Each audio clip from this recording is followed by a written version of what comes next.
इस कार्यक्रम के पुण्यार्जक परिवार हैं श्री अरविंद कुमार जैन, श्रीमती सरिता अरविंद जैन, श्री अमित जैन, श्रीमती अमृता जैन, धुले महाराष्ट्र। दाहीबेन कस्तूरचंद शाह कडियादरा, श्वेताबेन प्रकाश भाई हर्षी, जैनम बोरीवली, मुंबई। श्रीमती त्रिशला जैन, धर्मपत्नी महेंद्र कुमार जैन, पुत्र दीपक जैन, अभिषेक जैन, पुत्र वधू श्रीमती सानिका जैन, पौत्री हवि जैन, सेक्टर 21, गुड़गांव, हरियाणा। श्रीमती मंजू जैन, धर्मपत्नी दीपक जैन, नितिन निधि जैन, यूएसए, नीलू आशीष जैन, इशिता ईशान आरिश, राजविला 22/A, गीतानगर, इंदौर, मध्य प्रदेश। श्रीमती रविकांत जैन, कलकत्ता वाले, जैनेन्द्र कुमार जैन, मुकेश कुमार जैन, राकेश कुमार जैन, मनोज कुमार जैन, रोहिणी, दिल्ली। पुष्पा जैन, अर्चना जैन, आरती जैन, अमन जैन, रोमित जैन, आरव जैन, चामुनिया परिवार, टोंक, राजस्थान। श्रीमती हीरा देव, कमला देवी, शोभा देवी, मीना देवी, इंदिरा देवी छाबड़ा एवं सोमी देवी, कलकत्ता। श्रीमती मनभरी देवी, चंदा देवी, शोभा देवी छाबड़ा, सुलोचना बाकलीवाल, सरोज सेठी एवं मीना पाटोदी, जियागंज, मुर्शिदाबाद, पश्चिम Bengal. Shri Parasnath re rolling mills limited, Durgapur 1, Bardhaman, Paschim Bengal. Amita Jain, wife of Anil Kumar Jain, Sangeeta Jain, wife of Vipin Kumar Jain. दिवंगत श्री मोहनलाल जी पाटनी, कलकत्ता की पावन स्मृति में सौभाग्यमल राजकुमारी, सुनील संगीता, साहिल प्रज्ञा एवं उत्सव, कलकत्ता। टीकम सुशीला, नवनीत अनामिका, विकास श्वेता एवं सिद्धांत, बेंगलोर। बाबूलाल शकुंतला, कलकत्ता, अरविंद रेणु एवं यशवर्धन, बैंगलोर। मानक चंद, कमला देवी, राकेश, नीतू, ऋषभ एवं आयुषी मुशरफ, B123, सेठी कॉलोनी, जयपुर, राजस्थान। जय जिनेन्द्र अठ बिह कम मुके, अठ गुणढे अणोभवे सिद्धे, अठम पुण विड़ विठे, निठिय कजेय वंदि मोनिचम। पंच परमेष्ठी भगवान की जय। कुंद कुंद के कुंदन में बड़ा अच्छा विषय चल रहा है। आचार्य कुंद कुंद महाराज ने बड़े सरल शब्दों में हमको मोक्ष प्राप्ति का उपाय और मोक्ष सब बताया है। मोक्ष प्राप्ति का उपाय है रत्नत्रय। उसमें सम्यक्त के वर्णन में पिछली ज्ञानशाला में निश्चय सम्यक दर्शन का वर्णन हुआ और उसके एक अंग का वर्णन हुआ, निशंकित अंग का। हमने क्या पढ़ा था उसमें? हमने ये पढ़ा था जो आत्मा अपनी आत्मा में परम समाधि में लीन हो गया है और जिसने कर्मबंध मोह बाधा करने वाले कारणों को नष्ट कर दिया है, उसके निशंकित नाम का अंग होता है। अर्थात परम समाधि में अपने आत्म स्वभाव में लीन आत्मा का पहला निश्चय से निशंकित अंग है। अब आइए क्रम से अब दूसरा अंग है निकांक्षित अंग। अब उसको देखते हैं। जो न करे दिदु कंखम कम फलेषु तय सवधम मेषु, सोने कंखो चेदा सम्मादिठी मुने दवो। जो ऋणा माने नहीं, करेदि करता है, कंखम कांक्षा, कांक्षा माने वांछा चाहना, किसमें? कर्म फलेषु, कर्मों के फलों में, और उसी प्रकार सर्वधर्मों में। जो आत्मा कर्म के फलों में और उसी प्रकार समस्त अन्य धर्मों में कांक्षा नहीं करता है, सो चेदा वह आत्मा निकंखो, निकांक्षित, कांक्षा रहित, वांछा रहित सम्यक दृष्टि जानना चाहिए। फिर देखें, जो नहीं करता है कांक्षा माने वांछा कर्म फलों में और उसी प्रकार समस्त धर्मों में, अर्थात जो आत्मा कर्म फलों में और उसी प्रकार समस्त धर्मों में कांक्षा वांछा नहीं करता है, वह आत्मा ऋक् अंको कांक्षा रहित निकांक्षित सम्यक दृष्टि जानना चाहिए। निश्चय से निकांक्षित अंग का स्वरूप इस गाथा में बहुत सुंदर बताया। कैसा होते हैं वे मुनि महाराज? जो परम समाधि में शुद्धोपयोग में लीन हैं, उनकी किसी भी कर्म फल में कोई वांछा नहीं और किसी अन्य धर्म में भी कोई वांछा नहीं। उनको तो जो आनंद आ रहा है आत्मा में लीन होने में, बस वो उसी में लीन रहते हैं। ऐसा आत्मा निकांक्षित अंग का निश्चय से पालक माना जाता है। पंडित जी, कर्म फलों में वांछा से यहाँ क्या समझना है? कर्म फल दो प्रकार के होते हैं, पाप रूप और पुण्य रूप। पाप रूप फलों को तो खैर कोई नहीं चाहता। अब बात रही पुण्य रूप फलों को, वो सब वांछा करते हैं। तो जो मुनि महाराज सम्यक दृष्टि में अगले भव में चक्रवर्ती बनूं, बलभद्र बनूं, तीर्थंकर बनूं, ऐसी कोई वांछा नहीं रखते। कर्म फलों में जिनकी कोई वांछा नहीं होती, उन्हें कहते हैं निकांक्षित अंग के धारी सम्यक दृष्टि। वांछा क्यों नहीं होती? वो तो अपनी आत्मा में लीन है, इसलिए आत्मा में लीन होने वाले को किसी अन्य कर्म फल की वांछा कैसी? उन्हें संसार में क्या चाहिए? कुछ नहीं, उन्हें तो संसार ही नहीं चाहिए, इसलिए कर्म फलों में उनकी वांछा नहीं होती। पंडित जी, सर्व धर्मों में यहाँ वांछा से क्या समझना है? धर्म दो प्रकार के, एक तो जो लोक में प्रचलित हैं, ये धर्म अच्छा है, ये धर्म अच्छा है, मैं इस धर्म का महात्मा बनूं, मैं इस धर्म का स्वामी बनूं। नहीं, उन्हें बिल्कुल इच्छा नहीं किसी भी धर्म की। दूसरा, वस्तु का स्वभाव भी धर्म है। मुझे चिंतामणि रत्न मिल जाए, मुझे पारस पत्थर मिल जाए, नहीं, ऐसी भी कोई वांछा नहीं। उन जिनको किसी भी प्रकार की किसी पदार्थ के स्वरूप में या किसी अन्य धर्म में कोई वांछा नहीं होती, वह निकांक्षित अंग का धारी निश्चय सम्यक दृष्टि होता है। पंडित जी, निकांक्षित अंग का व्यवहार नय से क्या स्वरूप होता है? आपने सब पहले पढ़ लिया, छह डाला पढ़ चुके, रत्नकरण श्रावकाचार्य पढ़ लिया, पुरुषा सिद्धिपाय पढ़ लिया, कितनी अच्छी व्याख्या है वहाँ अंगों की, लेकिन भूल गए। भूल क्यों गए? उन श्लोकों को आपने याद नहीं किया, उन छंदों को आपने याद नहीं किया। अगर याद है और उसे आप फेरते रहेंगे तो कभी भूलेंगे नहीं। देखो, छेड़ालाकार ने निकांक्षित अंग का स्वरूप क्या लिखा? धार वृष भव सुख वांछा भाने, अर्थात धर्म को धारण करके जो संसार के सुखों की वांछा नहीं करता है, उसके निकांक्षित नाम का अंग है। और आचार्यों ने क्या लिखा? आचार्य समंतभद्र महाराज लिख रहे हैं, कर्म परवशे शांते दुःखैरंतरितोदये पाप बीजे सुखे नास्था श्रद्धाना कांक्षणा स्मृता। ये सारे संसार के सुख कर्म के परवश हैं, अंत सहित हैं, इनके लास्ट में दुख आना ही आना है, ये पाप के बीज हैं, इसलिए किसी सांसारिक सुख की वांछा बिल्कुल नहीं करनी। पुरुषार्थ सिद्धिपायकार क्या कहते हैं? देखो, इह जन्मन विभवादी न्यमुत्र चक्रित केशवत्वादीन एकांतवाद दूषित पर समया नपि च नाकांक्षेत। इस भव में मेरा ऐसा वैभव हो जाए, ऐसा ठाट बन जाए, मैं प्रधानमंत्री राष्ट्रपति बन जाऊं, मैं राजा बन जाऊं, ऐसे वैभव की वांछा नहीं करता। अगले जन्म में मैं अगले जन्म में क्या बनूं? अगले जन्म में चक्रवर्ती बनूं, नारायण बनूं, नहीं, ऐसा भी भाव नहीं करता। और अन्य धर्मों की वांछा नहीं करता। जिसके वांछा ही नहीं है उसे कहते हैं निकांक्षित नामक अंग का धारी सम्यक दृष्टि जीव।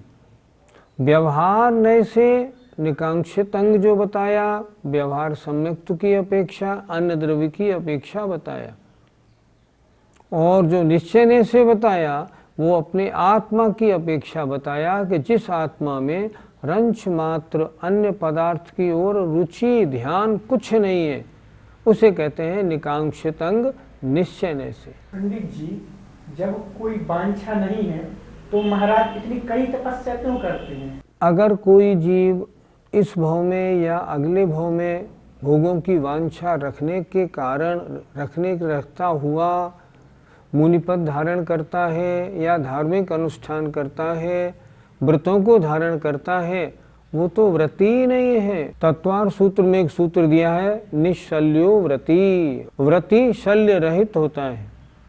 शल्य 3 होती है, माया, मिथ्या, निदान। निदान शल्य का मतलब है इस व्रत के धारण करने से, मुनिपद धारण करने से अगले भव में इंद्र का पद मिलता है, मैं इसलिए मुनि बनता हूँ। ये तो मिथ्या दृष्टि का काम, उनके तो व्रत ही नहीं है। तो वो कठिन तपस्या क्यों करते हैं? उनका लक्ष्य तो एक ही है। जिस प्रकार सोने के अंदर किट्ट कालिमा मैल लगा हो और उस मैल को हटाने के लिए सोने को गर्म करके तपाना पड़ता है, तब मैल अलग होता है। उसी तरह आत्मा अनादिकाल से कर्म मल से लिप्त है। द्रव्य कर्म, भाव कर्म, नो कर्म है इस आत्मा में। फिर क्या करना? इनको कैसे निकाला जाए? इनको तप के द्वारा निकाला जाए, साधना के द्वारा निकाला जाए, चारित्र के द्वारा निकाला जाए। इसलिए वे सांसारिक किसी भी इच्छा को न रखते हुए सिर्फ उनका तो एक ही भाव है, इच्छा नहीं, लक्ष्य है। हमने सुधा सागर जी महाराज से पूछा, महाराज जी आप मुनि क्यों बने? महाराज ने स्पष्ट बताया, मोक्ष प्राप्ति का लक्ष्य है। मोक्ष प्राप्ति इस वेश से मिलती है, इस साधना से मिलती है, इसलिए मैंने ये साधना धारण की है। ये है सही लक्ष्य। भोगों की प्राप्ति तो लक्ष्य नहीं होता। भोगों की प्राप्ति अगर है तो साधना साधना ही नहीं है। इसलिए वो कठिन तपस्या क्यों करते हैं? जितने कठिन तपस्या करेंगे उतनी निर्जरा ज्यादा होगी, और उसमें वे दुख नहीं मानते, सुख का अनुभव करते हैं। क्यों अनुभव करते हैं? आज मेरा आत्मा और बहुत सारे कर्मों से रहित हुआ, कितना अच्छा हुआ। अपने मकान को झाड़ पोंछ के हम कितना अच्छा लगता है, आज सफाई बहुत अच्छी हो गई। ऐसे ही आत्मा से जितने कर्मों की निर्जरा होती है उतने वे महाराज प्रसन्न होते हैं, उन्हें कष्ट नहीं मालूम पड़ता। हम अज्ञानियों को उनकी साधना कष्ट मालूम देती है। एक बार की बात, डोंगरगढ़ में आचार्य को बुखार चढ़ा, 3-4 बुखार 2-3 दिन तक रहा। आचार्य विद्यासागर जी महाराज हर 2 महीने बाद अपना केशलोच करते हैं। यद्यपि आगम में तो 2 महीने 3 महीने की परमिशन 4 महीने तक की बात है, लेकिन आचार्य 2 महीने में करते हैं। अब उनके केशलोच का समय उस दिन आ गया, बुखार था 3-4, 10 लक्षण पर्व के दिन थे, हम सब लोग वहाँ मौजूद थे। महाराजों ने, जो संगस्थ महाराज थे, उन्होंने निवेदन किया आचार्य को, महाराज आपका स्वास्थ्य ठीक नहीं है, इसलिए केशलोच आप नहीं करना। उन्होंने कहा ठीक है जाओ। चले गए। सुबह देखा तो वो केशलोच कर रहे थे। तो कष्ट का अनुभव नहीं होगा? नहीं नहीं, निर्जरा में कष्ट का अनुभव थोड़ी होता है, आनंद की अनुभूति होती है। इसलिए उन निश्चय को धारण करने वाले निश्चय सम्यक दृष्टि जो है, उनके निश्चय निकाक्षित कैसा है? कोई वांछा नहीं। और देखा जाए तो सबसे बड़ा सुख तो आत्मरमण में है। यो चिंत निज में थिर भई, तिन अकथ जो आनंद लयो, सो इंद्र नाग नरेंद्र वा, अहम इंद्र के नाही कयो। इंद्र हो, अहिमिंद्र हो, नागेंद्र हो, किसी को वो आनंद नहीं जो आनंद आत्मरमण में है। तो ऐसे आत्मरमण में डूबने वाले मोक्ष सुख चाहेंगे या ये सांसारिक सुख?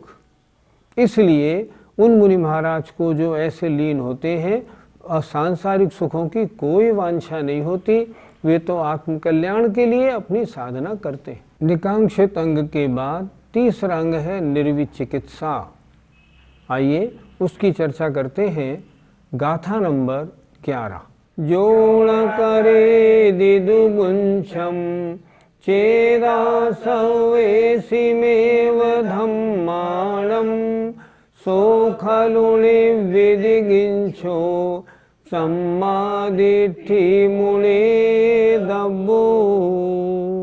जो नहीं करेदि करता है, दुगुंछम जुगुप्सा, जुगुप्सा माने घृणा, जो घृणा नहीं करता है आत्मा सब्बेसिम एव सभी ही धर्मों में, जो किसी भी धर्म के साथ घृणा का भाव नहीं रखता।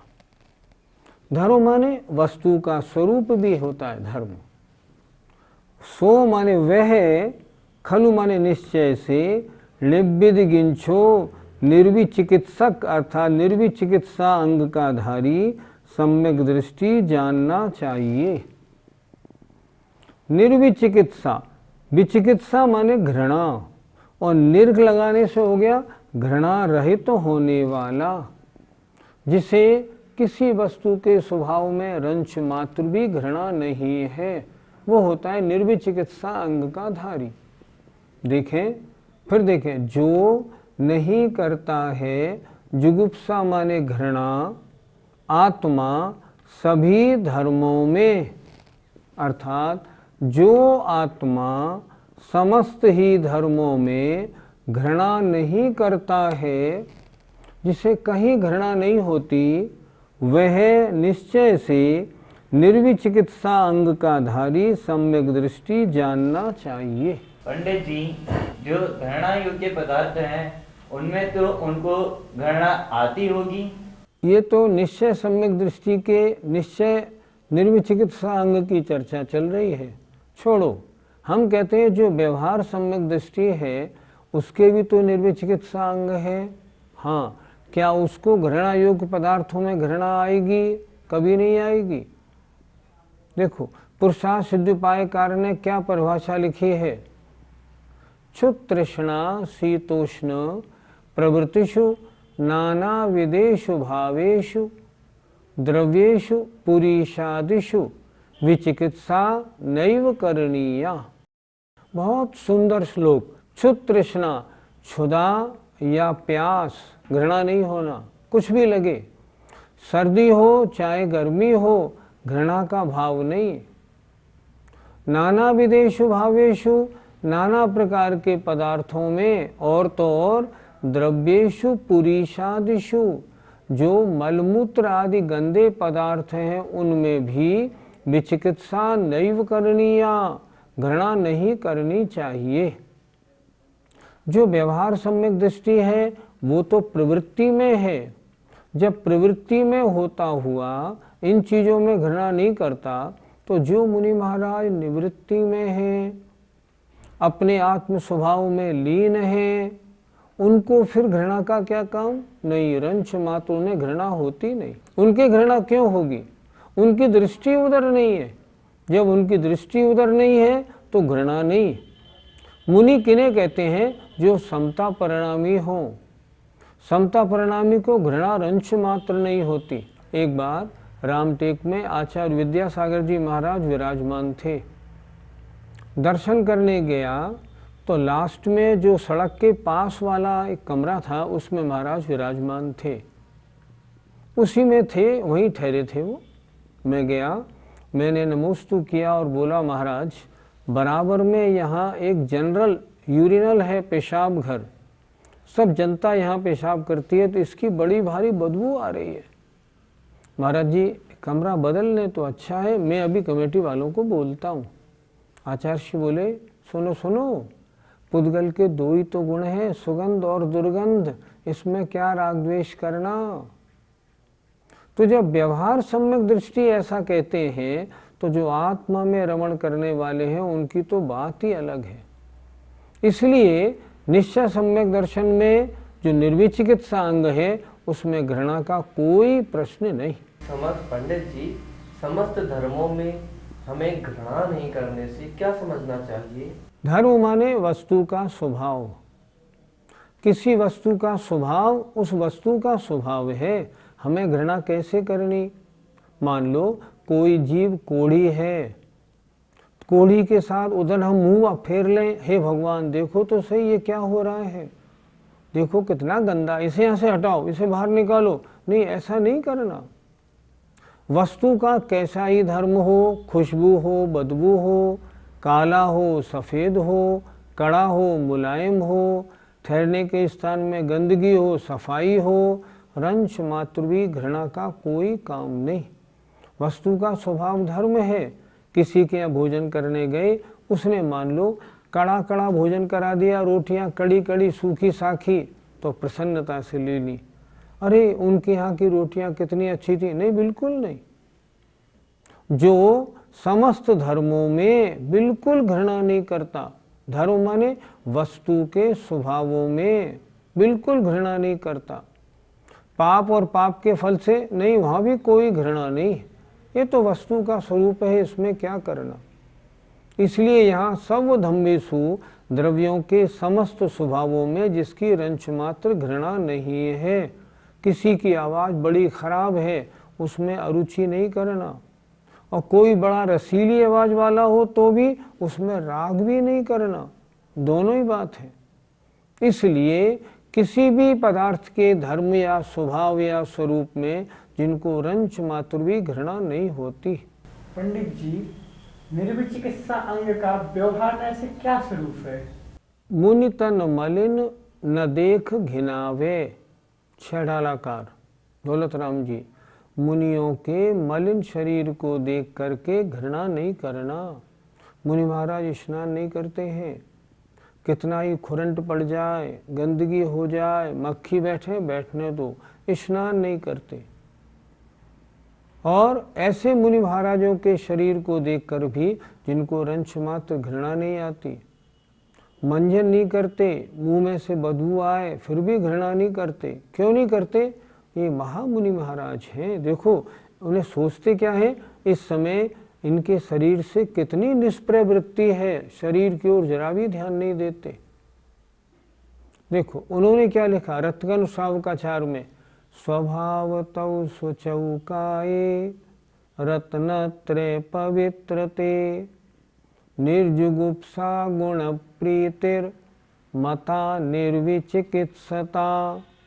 स्वभाव तौ असुचौकाये, जो स्वभाव से जिनका शरीर अपवित्र दिख रहा है, पर रत्नत्रय से जिनका शरीर पवित्र है।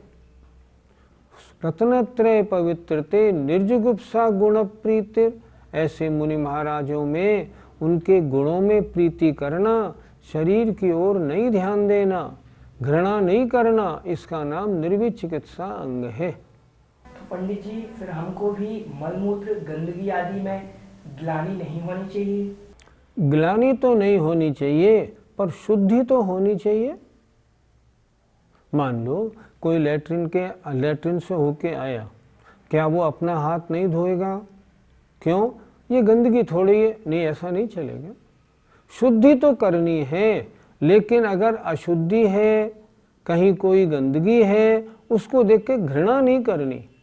हमने देखा कोई समाधिस्थ मुनि महाराज हैं, मान लो उनके दस्त लग गए, तो मुनि महाराजों की चर्या करते हुए हमने देखा मुनि महाराजों को, वो क्या करते हैं, अगर उन्होंने मान लो उनका दस्त हो गया है, उसको साफ करते हैं।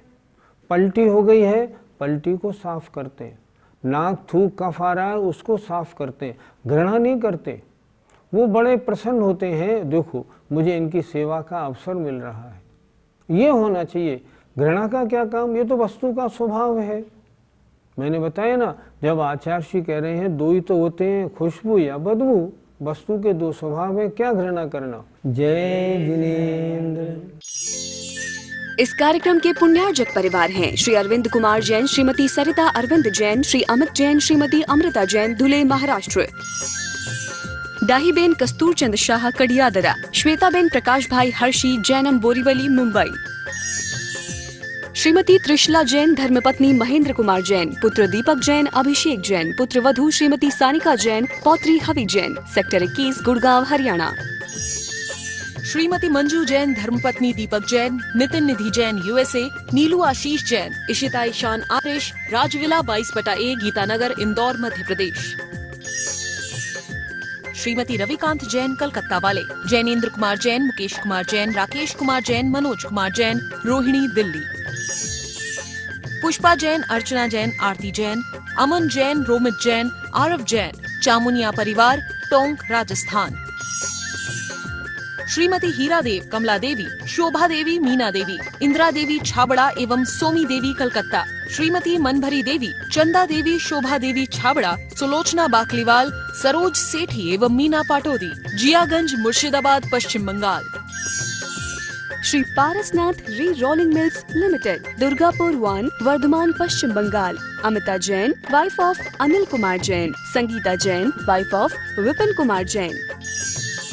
दिवंगत श्री मोहनलाल जी पाटनी कलकत्ता की पावन स्मृति में सौभाग्यमल राजकुमारी, सुनील संगीता, साहिल प्रज्ञा एवं उत्सव कलकत्ता। टीकम सुशीला, नवनीत अनामिका, विकास श्वेता एवं सिद्धांत बेंगलोर। बाबूलाल शकुंतला कलकत्ता, अरविंद रेणु एवं यशवर्धन बैंगलोर। मानक चंद, कमला देवी, राकेश, नीतू, ऋषभ एवं आयुषी मुशरफ, B123 सेठी कॉलोनी, जयपुर राजस्थान।